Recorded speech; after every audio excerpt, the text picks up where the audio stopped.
Hello everyone, welcome to my YouTube channel. तो आज है हमारी हिस्ट्री के हैंड नोट सीरीज की क्लास नंबर 42 और आज की क्लास में हम बंगाल पर अंग्रेजों के आधिपत्य के बारे में पढ़ेंगे। तो चलिए शुरू करते हैं। इसमें हम सबसे पहले मुर्शिद कुली खां के बारे में पढ़ेंगे, जिसका शासनकाल 1700 लेकर 1727 ईस्वी तक था।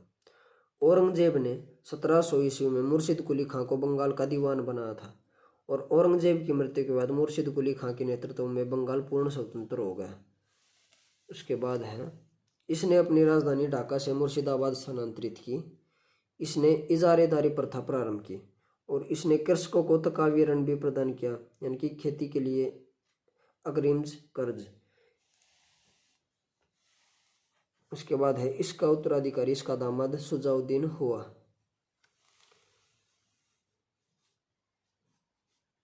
सुजाउद्दीन इसका शासनकाल 1727 से लेकर 1739 ईस्वी तक था। यह पहले उड़ीसा का उप सूबेदार था। इसने 1732 ईस्वी में अलीवर्दी खां को बिहार का उप सूबेदार बनाया। आगे चलकर यह इसकी सबसे बड़ी गलती साबित हुई। उसके बाद सरफराज खान शासक बने। इनका शासनकाल 1739 से लेकर 1740 ईस्वी तक था। 1740 ईस्वी के गिरिया के युद्ध में सरफराज को मारकर बिहार का उप सूबेदार अलीवर्दी खां बंगाल का नवाब बना और इसने मुगलों को राजस्व देना बंद कर दिया। इसके शासनकाल में बंगाल इतना समृद्धशाली बन गया कि बंगाल को भारत का स्वर्ग कहा जाने लगा था। इसका उत्तराधिकारी इसका दामाद सिराजुद्दौला हुआ। उसके बाद है सिराजुद्दौला, जो कि 1756 जिसका शासनकाल 1756 से लेकर 1757 तक था। अलीवर्दी खां के बाद सिराजुद्दौला बंगाल का नवाब बना। नवाब बनते ही इसका विरोध होना शुरू हो गया था।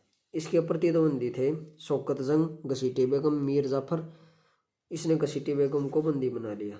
उसके बाद है मणियारी का युद्ध, जो कि 1756 ईस्वी में सिराजुद्दौला ने शौकत जंग को हराया था। उसके बाद है ब्लैक होल की घटना, जो कि 20 जून 1756 ईस्वी को घटित हुई। जेड ऑलवेल के अनुसार नवाब सिराजुद्दौला ने 20 जून की रात को 140 अंग्रेज व्यक्तियों को एक छोटी सी कोठरी में बंद करवा दिया था। अगले दिन सुबह 146 में से केवल 23 व्यक्ति ही जिंदा बचे थे। इस घटना को कालकोठरी की तरह दिया ब्लैक होल घटना के नाम से जाना जाता है। उसके बाद है प्लासी की लड़ाई। यह 23 जून 1757 ईस्वी को लड़ी गई। प्लासी का युद्ध अंग्रेजों व नवाब सिराजुद्दौला के मध्य लड़ा गया था। अंग्रेजी सेना का नेतृत्व रॉबर्ट क्लाइव ने किया तथा नवाब की सेना का नेतृत्व मीर जाफर और राय दुर्लभ ने किया था। उसके बाद है मीर जाफर अंग्रेजों से मिला हुआ था। इसने युद्ध में कोई भूमिका नहीं निभाई। नवाब की सेना के वफादार सिपाही मीर मदन और मोहनलाल युद्ध में लड़ते हुए वीरगति को प्राप्त हो गए और सिराजुद्दौला की भी हत्या कर दी गई। अब उसके बाद है षड्यंत्र के मुताबिक युद्ध जीतने के बाद अंग्रेजों ने मीर जाफर को बंगाल का नवाब बना दिया। मीर जाफर 1757 से लेकर 1760 तक बंगाल का नवाब रहा। अब उसके बाद मीर कासिम, यह 1760 से लेकर 1763 तक नवाब रहा। 1760 में अंग्रेजों ने मीर जाफर को हटाकर उसके दामाद मीर कासिम को बंगाल का नवाब बनाया। अगला पॉइंट है मीर कासिम ने अपनी राजधानी को मुर्शिदाबाद से मुंगेर स्थानांतरित किया और इसने राजस्व प्रशासन में व्यापक भ्रष्टाचार को रोकने का प्रयास किया।